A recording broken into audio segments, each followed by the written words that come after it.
Imande y'umwami iri hafi,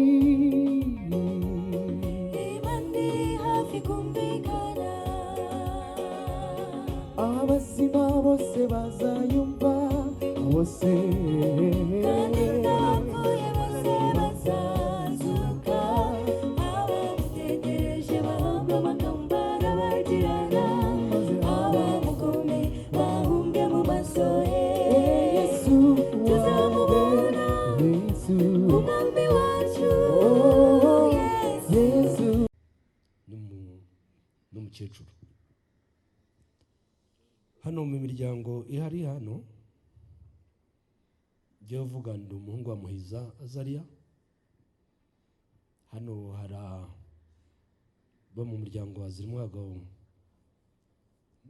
hari abo mu muryango wa Gapfizi, abo mu muryango wa Kanyankore, abo mu muryango Bibiliya kuko ari inezeza unyobore iteka mwami, ntakibasha kuzimya umucyo wayo, ko Yesu yaje kuyitwumvisha. Umpe Bibiliya kuko ari inezeza, nyoborwe nayo mu nzira ntoya, amategeko yawe niyo meza, agaragaza inzira y'ukuri. Umpe Bibiliya mu kababaro kanjye, igihe mpigwa n'ibyaha byanjye, umpe n'amagambo Yesu yavuze, kuko ariyo meza mpumuriza. Umpe Bibiliya kuko ari inezeza, nyoborwe nayo mu nzira ntoya, amategeko yawe niyo meza, agaragaza inzira y'ukuri.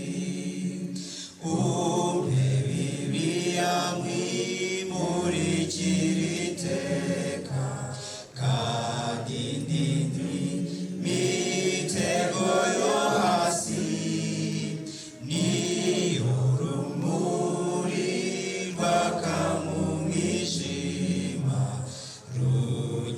runyerekeza inzira y'amahoro. Umpe Bibiliya kuko ari inezeza, nyoborwe nayo mu nzira ntoya, amategeko yawe niyo meza, agaragaza inzira y'ukuri.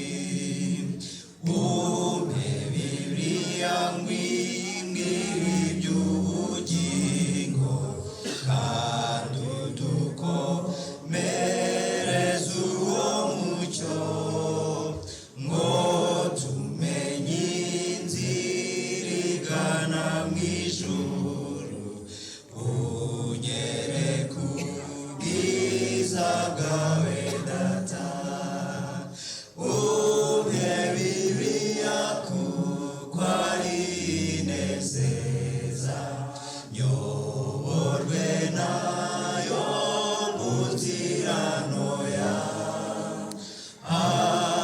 amategeko yawe niyo meza, agaragaza inzira y'ukuri. Twubashye Imana duhagaze dusenge. Tukwita Imana kuko uri umuremyi wacu, tukwita Imana kuko twacumuye ingaruka ari zo gupfa buheriheri ukemera ukamanuka ukitanga ukadupfira, izina ryawe rihabwa icyubahiro. Turagushima kubw'imibereho y'umugaragu wa Pastor Mpyisi, uko yatubereye urugero rw'igitangaza. Turakwinginze kugira ngo abaraha twese urugero waduhaye ruzatubere icyitegererezo kugira ngo twe kuzateshuka kuri urwo rugero, kuko yageze ikirenge mu cya Yesu, uduhe kugira ikirenge mu cye. Turagushima rero mu gihe turwaye, turagushima mu gihe dushonje, turagushima mu gihe duhigwa, turagushima no mu gihe tubuze abacu, kuko nta ruhare wabigizemo. Waramanutse uhinduka umuntu kugira ngo wongere kudusubiza ibyiringiro. Niyo mpamvu usenga kugira ngo ahandi hose bazajya bagira ibyago bakabura icyo bari bishingikirijeho, ujye ubahereza ibyiringiro kumenya yuko uri Imana y'ibisubizo. Uyu muryango rero wa Pastor Mpyisi ndawusabira kugira ngo bazagire ikirenge mu cyase, bazirinde rwose kugira ngo umunsi wo kugaruka w'impanda y'imperuka nivuga bazasanganire Yesu bavuga bati nguri umwami wacu twategereje utuzaniye ingororano, maze bahoberane na se. Kandi nibyo sabira iri teraniro ryose, nongeye gusabira umugaragu w'ibyiza ugiye kugabura ijambo ryawe ngo he kuba ari we aba ari wowe. Tubisabye twizeye ko biduhaye mu izina rya Yesu Kristo umucunguzi wacu, amen.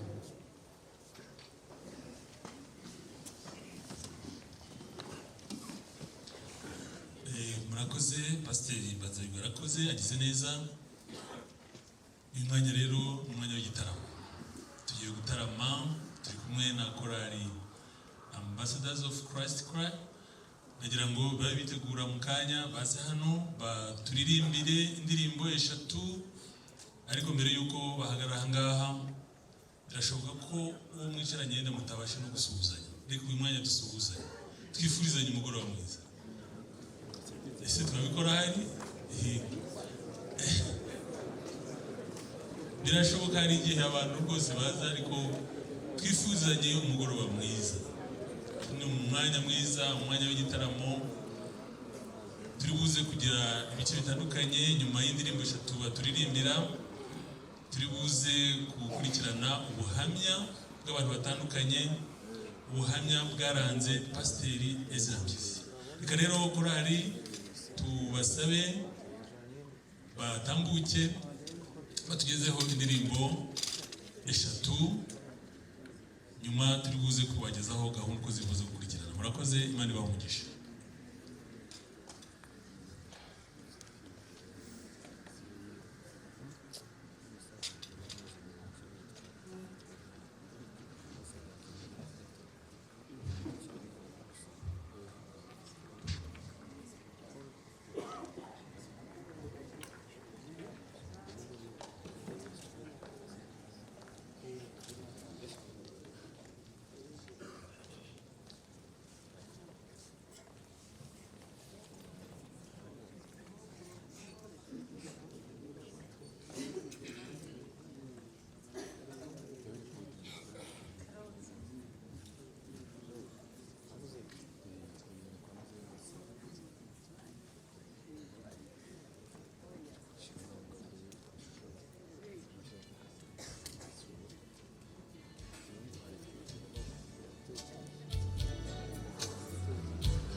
tekereza neza iminsi yo kubaho kwacu uku niko kuri yuko iyaba uwiteka atari we wari mu ruhande rwacu amazi aba yararegeye ubugingo bwacu nzajya ndirimba ushimire mwami bwira abatoye isi iby'ineza yawe amagambo yanjye nuko atari meza emerera mvuge kuri mana yanjye nzajya ndirimba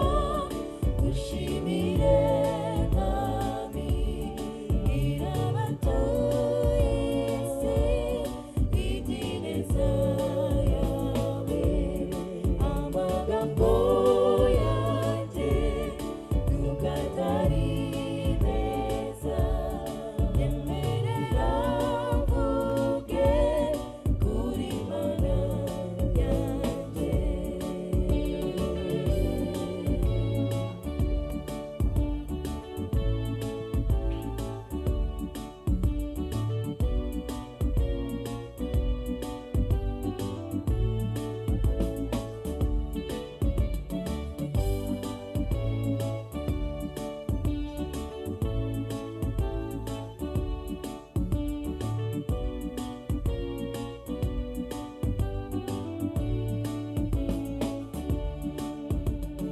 Uwiteka nahimbaze niwagize ukuboko aturokora mu bihe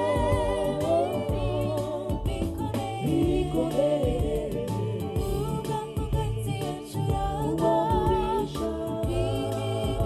imigambi mibisha subiza ababazo maze uze dushime nzajya ndirimba ushimire mwami bwira abatoye isi iby'ineza yawe amagambo yanjye nuko atari meza emerera mvuge kuri mana yanjye nzajya ndirimba ushimire mwami bwira abatoye isi iby'ineza yawe amagambo yanjye nuko atari meza emerera mvuge kuri mana yanjye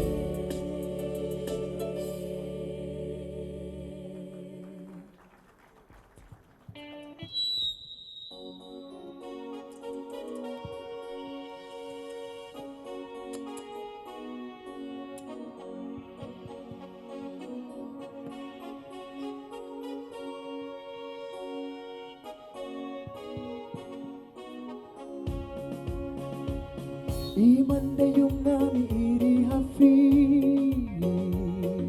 imandi hafi kumvikana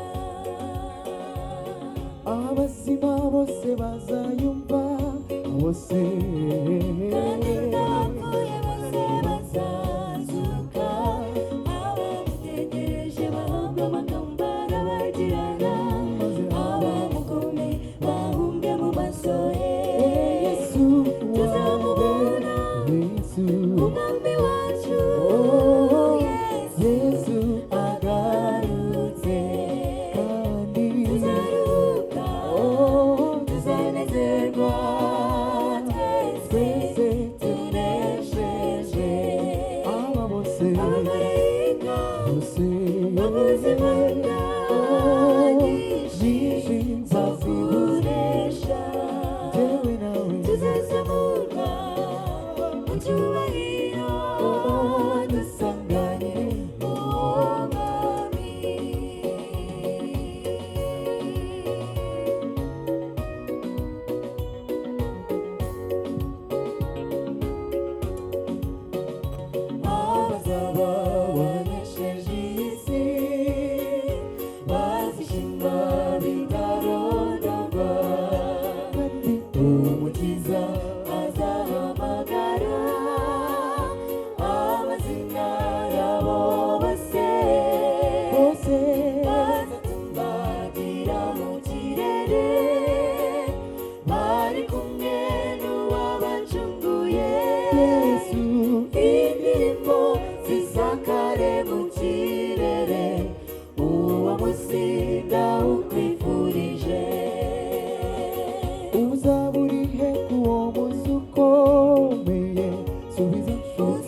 kuri uwo munsi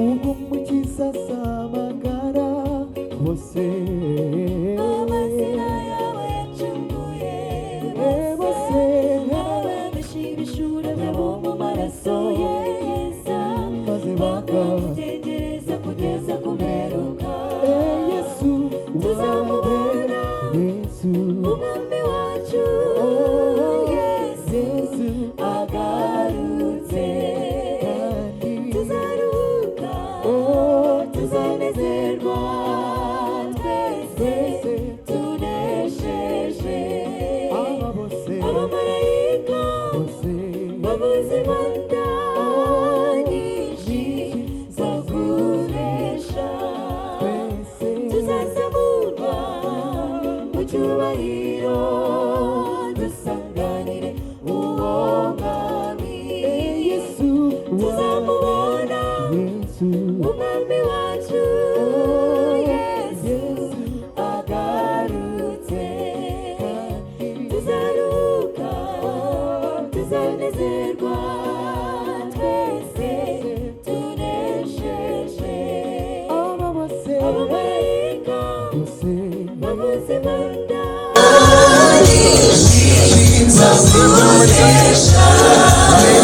tuzazamurwa mu cyubahiro dusanganire uwo mwami tuzazamurwa mu cyubahiro dusanganire uwo mwami Amen.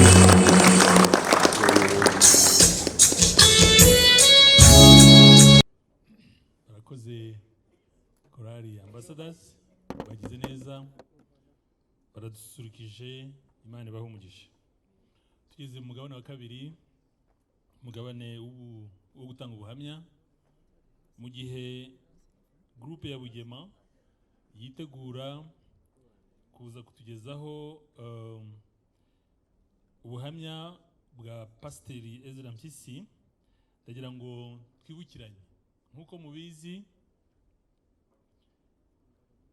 ejo nimugoroba nibwo twamenyeshejwe yuko ibijyanye nuko uwifuza wese kuzana ururabo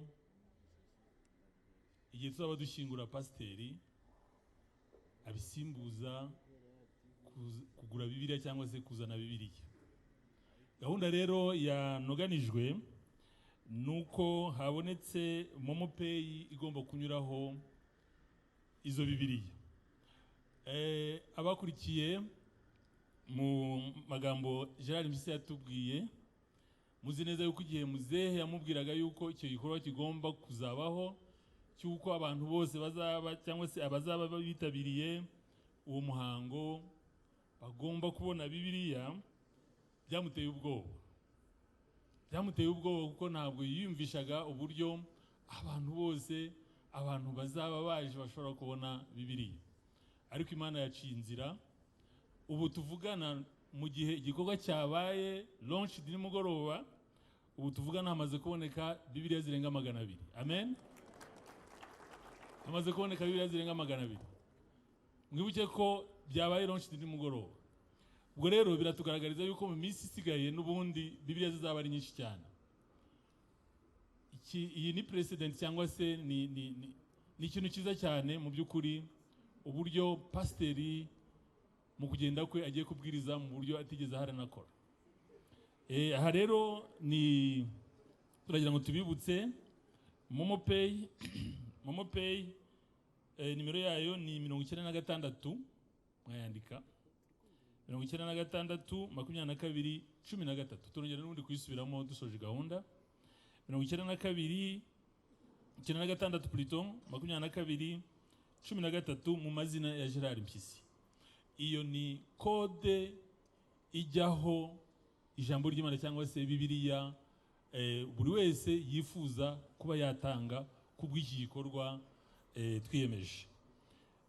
Reka rero dusabe abahagarariye groupe ya Bugema batambuke batugezeho ubuhamya mu buryo bwihuse. baba bahari karibu. Ubwo ari groupe rero baraza barinze umwe.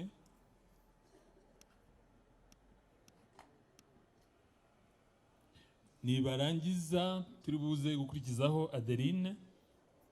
Adeline niwe buza gukurikiraho, turakomeza tugenda tubabwira ko bakurikirana. Murakoze.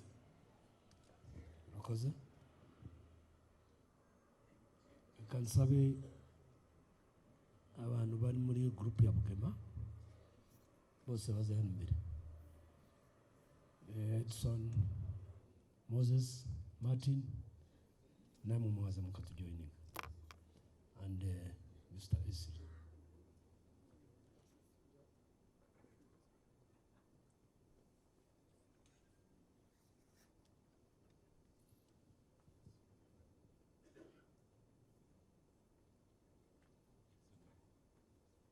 Edson usigaye wicaye.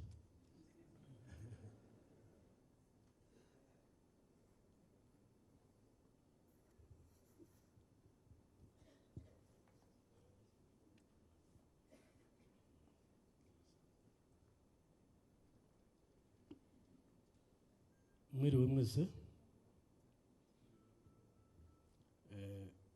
Duhagaze hano nk'abantu twakuriye Bugema, twakuze tureba umubyeyi Pastor Mpyisi. Bugema yenda abatazi, Bugema ni ahantu hari ishuri ry'Abadventisti umunsi wa karindwi, ni ibirometero 29 uvuye Kampala. Ahantu rero abantu mureba hano n'abandi benshi badahari niho twakuriye.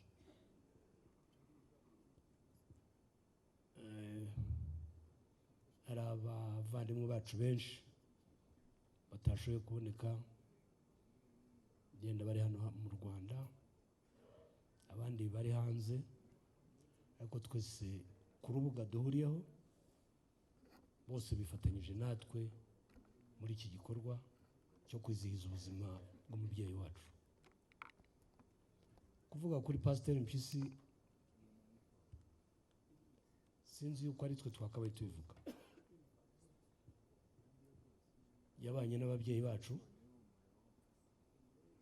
abenshi batakiriho, ariko icyo dushima Imana nuko babanye mu mahanga, ariko igihe kikagera bagatahuka, baragiye bahunze bakazongera guhurira muri iki gihugu cyacu cy'u Rwanda. Turabishimira Imana, bagiranye ibihe byiza, babanye neza, bakundana, buzuzanya, bituma urukundo bagize ari narwo natwe baturaze, natwe tukaba dukundana nk'uko mutureba turi hano, n'abandi benshi badahari. Dufite platform yacu ya Bugema Solidarity irenze imiryango 40 n'iyindi 50. Ntabwo ari abantu bake,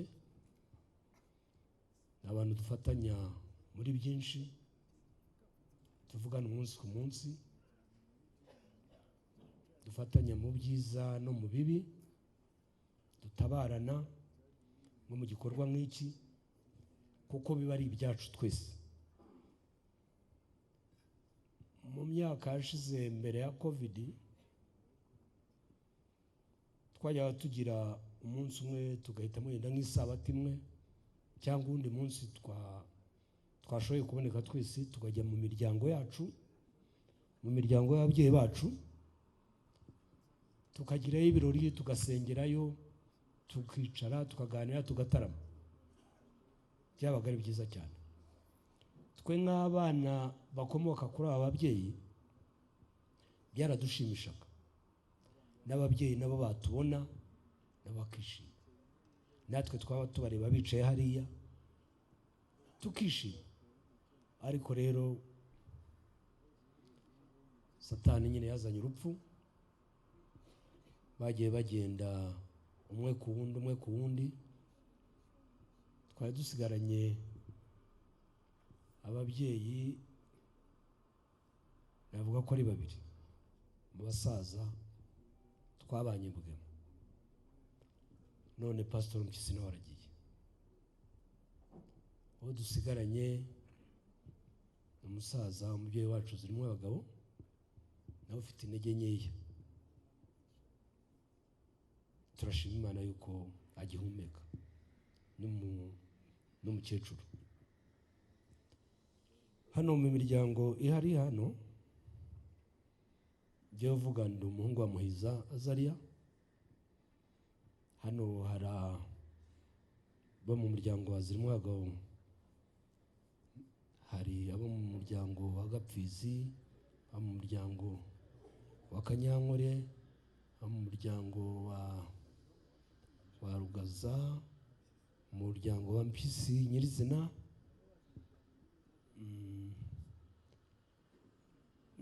n'abandi batari hano.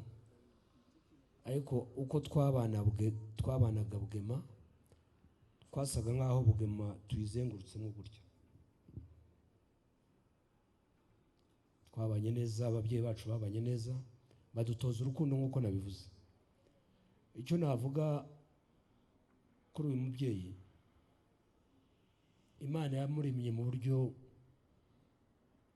mu Cyongereza babyita uburyo buri special bw'umwihariko. Imana, Bibiliya itubwira ko Imana ari urukundo. Yaremye Pastor Mpyisi imusiga cyangwa imwambika urukundo. Abenshi bagiye Bugema kubera Pastor Mpyisi. Nihereyeho cyangwa mpereye ku muryango wanjye, twahunze muri 73. Data ahitamo kujya Bugema kuko yari azi iyo Pastor Mpyisi. Twari dufite bene wacu muri bice hafi za Kabare, za Shembabure, aho ni muri za Masaka. Hariyo Musanzire wa data, yari afite mama wacu, twari kuba twaragiyeyo, ariko data yanga kujyayo kubera ko Pastor Mpyisi yari Bugema. Niko yatubwiye, kubera ko Bugema hari itorero ry'Abadventiste.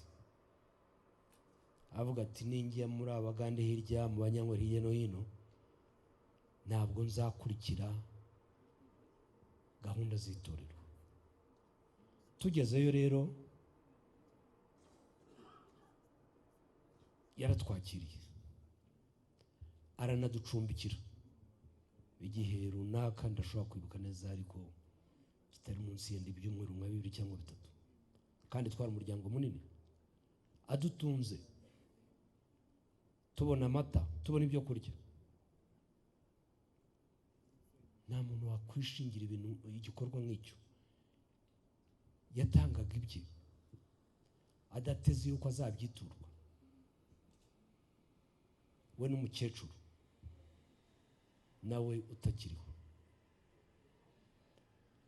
Ibyo byose ni ibikorwa by'urukundo. Yakundanye na data, aza no kureba aho twari dutuye, hasaga nko mu mbavu za Bugema inyuma gato. Amubwira ati ngwino nguhe aho wubaka hafi n'ikigo uzahagirira iterambere. Nabwo yahamugurishije, yarahamuhaye, ahamuha nk'aho ari umwana we ahaye. Ni ibintu byinshi yagiye akorera imiryango myinshi. Hari umugabo hano witwa Karasira Venuste,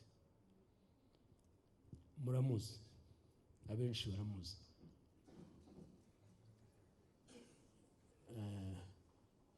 Muri umuntu wambaye ufite umusatsi w'umweru, n'uyu nguyu yigeze kugira ikibazo Bugema mwumviye Bugema cyari ikigo gikize gifite ubworozi gifite ubuhinzi, so hakaba ibyo bitaga work program, imirimo yakorwaga n'abanyeshuri ibarwamwo amasaha ufite kuzuza nk'umunyeshuri. We rero yari muri dare mbega yari ntabwo yari umushumba, yarakamaga. Twese twarabikoze, twarakamaga. Iyo wabaga udashoboye guhinga bavuga ko uzi gukama bakagushyira muri department yo kujya ukaminga, bari bafite inka nyinshi. Noneho aho umujinya nyango afata icyansi ashyira ku munwa aragotomera. Hari umuzungu witwaga Shefa, akaba ari wari nka farm manager, aramubona. Icyo ni ikosa yari akoze nk'umunyeshuri, byari no kumuviramo kwirukana. Amazi ati ku cyumwe y'amata ninde yaguhaye? We aramubwira ati twebwe mu muco wacu w'Abanyarwanda iyo uhumuje inka amata ufite kubanza ukayanywa, ati kuko iyo utayanyweye inka zishobora gupfa. Aravuga ati ibyo uvuga nibyo, uravuga ukuri? Ati ndavuga ukuri. Ariko yahise atekereza vuba, yumva yuko mu Banyarwanda ashobora kujya kubaza ari Pastor Mpyisi, kuko barakoranaga, bari nko ku rwego rumwe muri administration ya Bugema. So yari yihuse ajya kwa pastor, arakomanga ati pastor araruhutse nibwo akiryama, ati rwose mumumbyukirize ndamushaka, hari impamvu ikomeye cyane. Ubwo baramubyukije araza ati sha ni icyo uranshakira iki? Amubwira uko byagenze. Ati rero ati ndagira ngo Shefa naza kuza kukubaza umagarariho. Pastor ati sha wabeshye none nanjye uragira ngo mbeshye? Wenda kunkoresha icyaha cyo kubeshya? Ati rwose nutamfasha muri ubwo buryo nirukana. Ahita agenda we, ariko akihava Shefa arahagera. Ibyo yavuganye na pastor ntabwo yabimenye, ariko bigaragare ko cya kinyoma cye pastor kubera urukundo yakundaga Abanyarwanda no kumuhagarara kugira ngo atirukanwa, ashoboye ko yarabyemeje, simbizi. Urumva ako ni kamwe, ariko ibyo byose ni rwa rukundo. Hari umugabo Nils, ubwo yatwibwiriye ko madamu we yararwaye, bafite gahunda yo kujya hanze kujya kwivuza. Ntabwo bigeze babimenyesha pastor, ariko we yaje kubimenya. Yatubwiye ko saa 12 za mu gitondo pastor yakomanze ku muryango wabo. Babona ni pastor waraje, ati numvise yuko mugiye kujya hanze kwivuza, ati neje kujya mu basengere. Murumva rwa rukundo ni byinshi yagiye akorera Abanyarwanda. Umuntu wese, abantu babaye Bugema benshi baje Bugema kubera Pastor Mpyisi.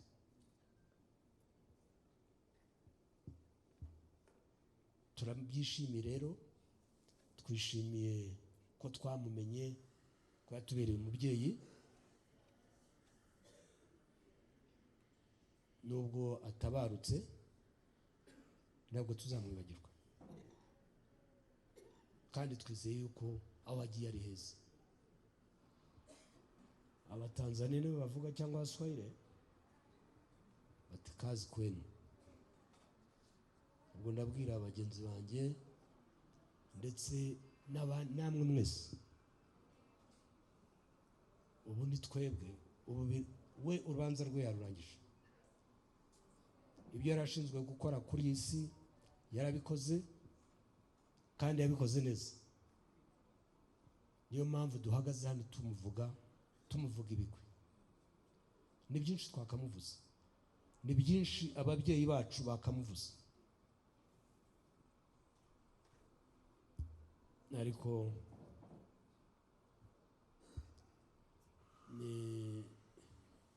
nitugenda nk'uko yagenze, ndizera ko kuri cya gitondo cy'umuzuko tuzongera tukamubona hamwe n'ababyeyi bacu n'abavandimwe n'inshuti n'abo twakundaga tutakiri kumwe. Ndagira ngo rero nanababwire ko twe nk'umuryango wa Bugema hari ibyo twakoze mu kumuherekeza, mu gutegura uburyo kumuherekeza, ariko twitabiriye na bwa busabe bwa za ndabyo. Twatanze Bibiliya 10, ariko tuzongera n'izindi.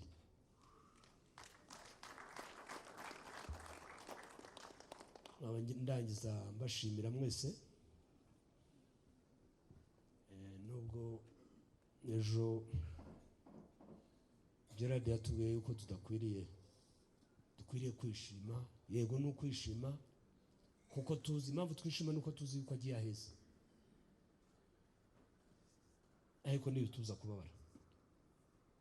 tubabara kuko tutazongera kumubona vuba, tutazongera, uretse yenda za YouTube aho umuntu azagera ariko akamushakisha, kumva ijwi rye, kumva ibiganiro, kumva inyigisho yatangaga, ariko physically mu maso ntabwo tuzongera kumubona. Ntabwo rero byatubura kutubabaza, ni nk'uko n'ababyeyi bacu twababuze. Se wakwibagirwa ko wapfushije umubyeyi? Wakwibagirwa yuko wari ufite wowe wageragaho ukavuga uti papa, mama? Ntibishoboka. Ariko rero ntabwo twaheranwa n'agahinda, ubuzima burakomeza. Natwe tuzi neza niba Yesu atinze kugaruka yuko natwe tuzapfa, ariko byibura tuzapfe dufite ibyiringiro yuko kuri wa muzuko tuzazukana n'abera. Murakoze, komeze mugire kwihangana, twizihiza ubuzima bw'umubyeyi wacu Pastor Ezra Mpyisi.